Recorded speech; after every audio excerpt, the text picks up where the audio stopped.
आगे बढ़ेंगे, विस्तार से बात करेंगे ईरान की। देखिए, ईरान में करीब 2 हफ्तों से चल रहा जो प्रदर्शन है वो अब और भी ज्यादा उग्र हो चला है। ईरान के कई शहरों में सड़कों पर उतरकर लोगों ने प्रदर्शन किया।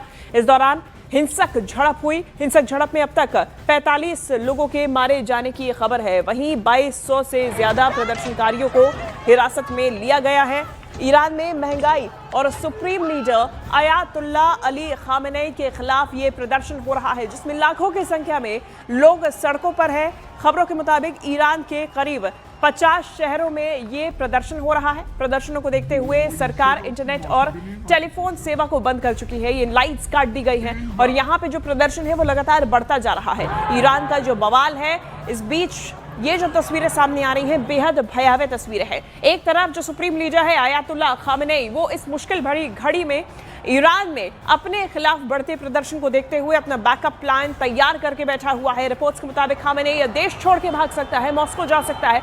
ये जानकारी पहले ही सामने आई थी, हालांकि इसकी पुष्टि नहीं की गई थी, लेकिन ये सूत्रों के हवाले से खबर सामने आई थी और रिपोर्ट्स का भी दावा था। लेकिन अब जो ये प्रदर्शन तेज हो रहा है, उससे और भी ज्यादा इसकी आशंका बढ़ गई है कि खामेनेई अपना ही देश छोड़ के भाग सकते हैं। दूसरी तरफ ईरान में महंगाई के खिलाफ और साथ ही साथ supreme leader Ayatollah Ali Khamenei के खिलाफ ये प्रदर्शन तेज होता जा रहा है। इस प्रदर्शन में अब तक 45 प्रदर्शनकारियों की मौत हो गई है। जगह जगह आगजनी की घटनाएं सामने आ रही हैं और गुरुवार देर रात ये प्रदर्शन और भी ज्यादा उग्र हो गया। इस प्रदर्शन को रोकने के लिए पुलिस और प्रशासन की तरफ से कार्रवाई की गई और इसी दौरान 45 प्रदर्शनकारियों की मौत हुई है। तो वहीं दूसरी तरफ 2200 से ज्यादा प्रदर्शनकारियों को हिरासत में लिया गया है। ईरान में 50 से ज्यादा शहरों में इस वक्त ये प्रदर्शन जारी है और धीरे धीरे ये प्रदर्शन बढ़ता जा रहा है, उग्र होता जा रहा है। और ऐसे में अब ये जो तस्वीरें सामने आ रही है वो बेहद डरावनी है, क्योंकि ईरान में एक बार फिर से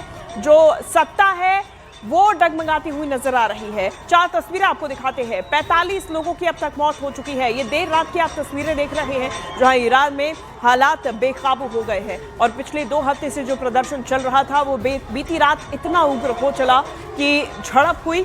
पुलिस और प्रशासन की तरफ से प्रदर्शनकारियों को खदेड़ने की, उन्हें रोकने की कोशिश की गई। इस दौरान 45 लोगों की मौत हो गई है। तो वहीं खामेनेई के द्वारा इंटरनेट पर पाबंदी लगा दी गई और ये जो सड़कों पर लोग उतर आए, उस बीच इंटरनेट सेवा, बिजली सेवा, इसे काट दिया गया है।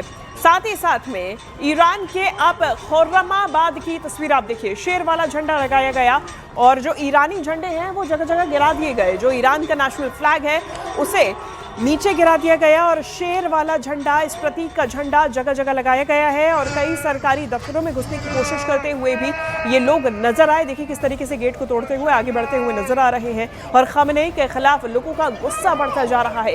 ईरान में ये जो उग्र प्रदर्शन है वो इतना तेज हो चला है कि अब तक 45 लोगों की मौत हो गई है।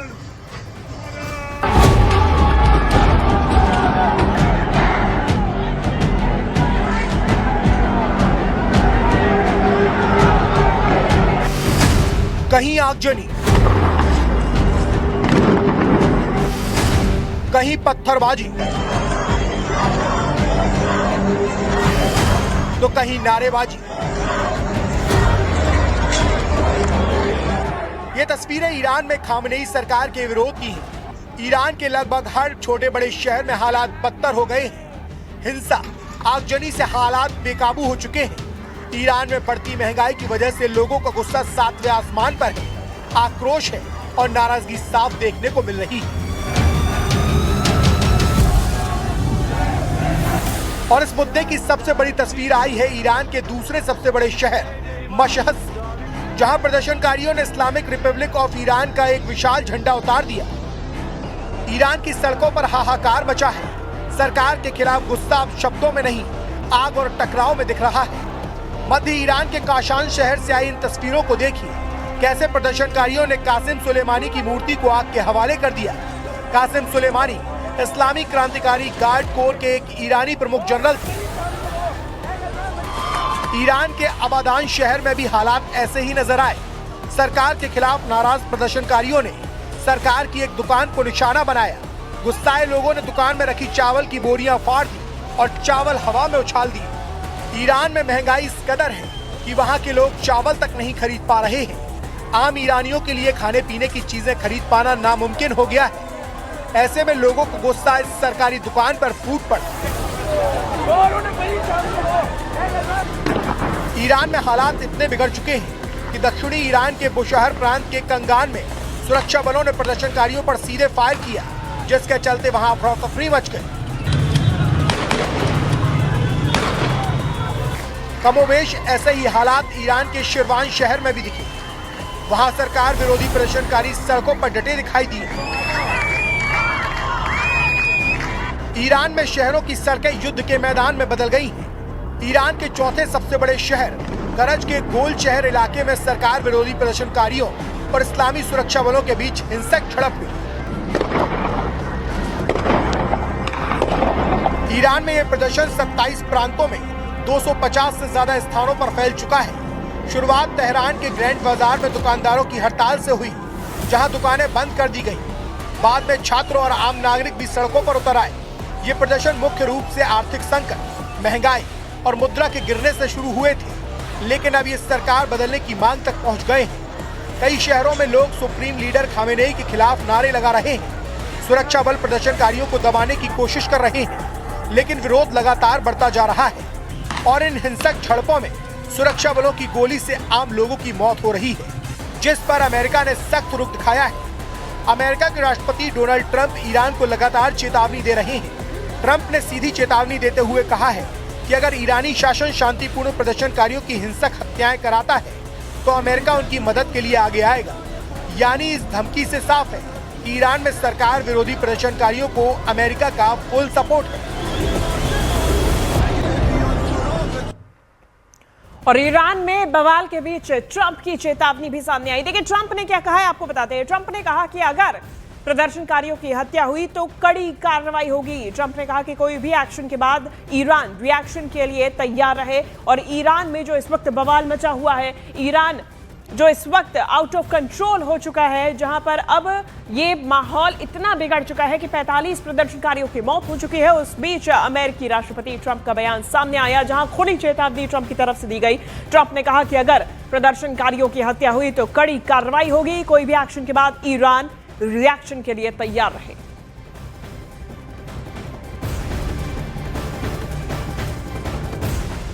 और वहीं ईरान के पूर्व शासक रजा पहलवी ने ईरान में जारी हिंसक प्रदर्शन को लेकर एक सोशल मीडिया पोस्ट किया। उन्होंने लिखा कि लाखों ईरानी अपनी स्वतंत्रता के लिए उठ खड़े हुए। ईरानी शासन की प्रतिक्रिया संचार चैनल्स को पूरी तरह से ठप करना रही है।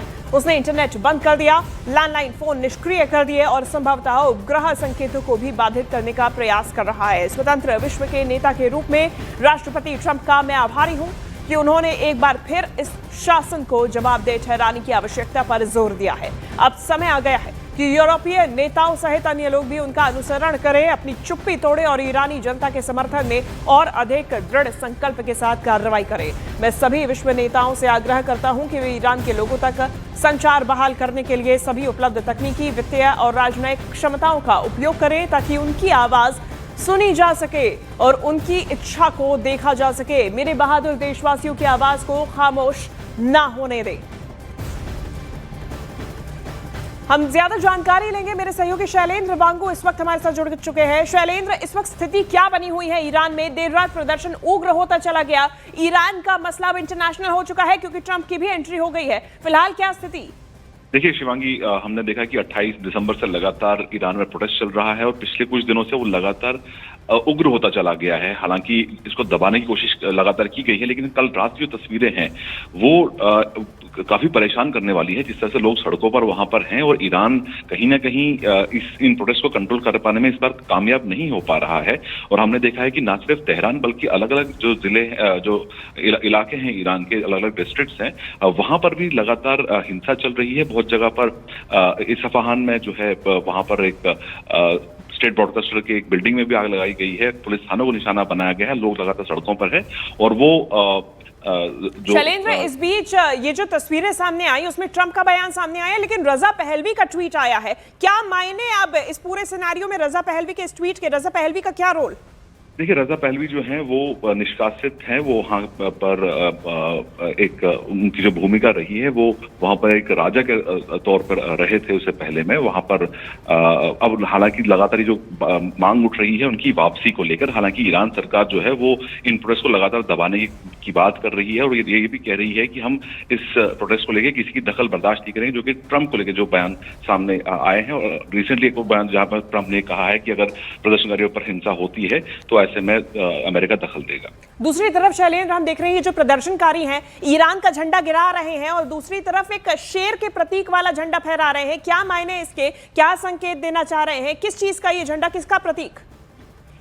देखिए, वहां पर कहीं ना कहीं राजशाही की मांग वापस की जा रही है, क्योंकि जिस तरह से वहां पर सैंक्शन के चलते जो महंगाई बढ़ी है और उसके बाद वहां पर जो रोजमर्रा की चीजें हैं वो काफी महंगी होती चली गई हैं। जिसके बाद शुरुआत जो हुई थी वो तेहरान के एक बाजार से हुई थी, लेकिन उसके बाद ये लगातार पूरे ईरान में फैलता चला गया और कहीं ना कहीं हम देख पा रहे हैं कि इसको लेकर प्रेसिडेंट ट्रंप भी लगातार बयान दे रहे हैं। लेकिन अब जो वहां पर लोग हैं वो वापस राजशाही की मांग कर रहे हैं, वो पहले की वापसी की मांग कर रहे हैं। उसी के समर्थन में इस तरह के नारे भी लग रहे हैं और हमने ये भी देखा है कि ना सिर्फ ये कि बल्कि ट्रंप के भी पोस्टर्स लगाए गए हैं ईरान के कुछ इलाकों में, जहां पर ट्रंप के समर्थन में लोग सड़कों पर उतरे हैं। लेकिन फिलहाल जो ईरान की जो सरकार है वो कहीं ना कहीं प्रोटेस्ट को क्रश करने में कामयाब नहीं रही है। हालांकि वो ये कह रहे हैं कि हम किसी भी बाहरी दखल को बर्दाश्त नहीं करेंगे। दूसरी तरफ लेकिन शैलेंद्र, जो बयान सामने आया है ट्रंप का कि एक्शन के रिएक्शन के लिए तैयार रहे ईरान अगर प्रदर्शनकारियों की मौत हुई तो, अब तक 45 की हो चुकी है। क्या अमेरिका यहां पे भी दखल अंदाजी कर सकता है? क्या देखने को मिल सकता है आने वाले समय में? देखिए, वेनेजुएला के बाद इसके पूरे आसार तो हैं, लेकिन फिलहाल क्योंकि देखिए ईरान एक बड़ा मुल्क है वेनेजुएला के मुकाबले, और हमने ये भी देखा कि ट्रंप का जो कल एक इंटरव्यू सामने आया है जहां उनसे पूछा गया कि अगर वहां पर प्रोटेस्ट हो रहे हैं, लोग मारे जा रहे हैं, तो उन्होंने कहा था कि हाँ हम दखल देंगे। लेकिन जब उनसे दोबारा पूछा गया लोग ऑलरेडी मर रहे हैं, तब उन्होंने कहा कि वो स्टैम्पीड में यानी भगदड़ में वहां पर लोग मरे हैं। हालांकि हमने ये तस्वीरें खुद देखी है कि ईरान में सीधे तौर पर गोलियां चलाई जा रही है, प्रदर्शनकारियों पर सीधी गोलियां चलाई जा रही हैं। लेकिन ऐसे में ट्रंप कब दखल देंगे ये अभी फिलहाल देखना बाकी होगा, क्योंकि हमने ये भी देखा है कि पिछले दिनों ईरान की तरफ से मिलिट्री एक्सरसाइजेज भी हुई हैं, यानी कि वो किसी भी बाहरी दखल को रोकने के लिए भी ईरान खुद भी तैयारी कर रहा है। इस बीच 1979 का जो प्रदर्शन हुआ था उसके बाद ये सबसे उग्र है, उसके क्या मायने हैं अभी? देखिए, जाहिर तौर पर इससे पहले हमने देखा है कि अब से कुछ साल पहले जो एक और प्रदर्शन वहां पर हुआ था उसको लेकर भी हमने देखा कि हालांकि उन प्रदर्शन को रोक लिया गया था, लेकिन इस बार जो है प्रदर्शन जो रोक नहीं पा रहे हैं और अलग हालात बिगड़ते हुए नजर आ रहे हैं। बहुत शुक्रिया आपका तमाम जानकारी हम तक पहुंचाने के लिए। तो देखिए, इस बीच में एक नाम सबसे पहले उठ के आ रहा है, रजा पहलवी का नाम, और ये इसलिए महत्वपूर्ण है। एक ट्वीट तो आपको हमने दिखाया ही है, बताया ही है, रजा पहलवी की तरफ से किया गया है और ट्रंप को धन्यवाद दिया गया है, आवाज की उठाने की मांग की गई है। लेकिन अब आपको बताते हैं कि आखिर रजा पहलवी है कौन, जो ईरान में छिड़े बवाल के बीच में ट्रंप की सराहना कर रहे हैं। इनका जन्म 31 अक्टूबर 1960 तेहरान में हुआ था। ईरानी है, तेहरान में इनका जन्म हुआ, राजधानी में। इस्लामी शासन के ये प्रमुख विरोधी नेता रहे हैं। ईरान के अंतिम शाह के सबसे बड़े पुत्र हैं ये, और ऐसे में 1979 क्रांति के बाद से ये अपना जीवन निर्वासन में काट रहे हैं। ईरान के क्राउन प्रिंस और उत्तराधिकारी इनको माना जाता है और इसीलिए इनकी भूमिका बेहद महत्वपूर्ण है। ये ईरान के पूर्व शासक मोहम्मद रजा शाह पहलवी के बेटे हैं। ईरान की पूर्व महारानी फराह पहलवी के बेटे हैं। निर्वासन के बाद से ये अमेरिका में रह रहे हैं और अब ऐसे में धर्मनिरपेक्ष लोकतांत्रिक विचारधारा रखते हैं, इस्लामी शासन का विरोध करते हैं। सबसे महत्वपूर्ण बात ये, साथ ही साथ में राजशाही नहीं, जनमत संग्रह से अपना फैसला चाहते हैं, यानी कि अब इनकी वापसी की मांग भी ईरान के कई शहरों में गूंज उठी है।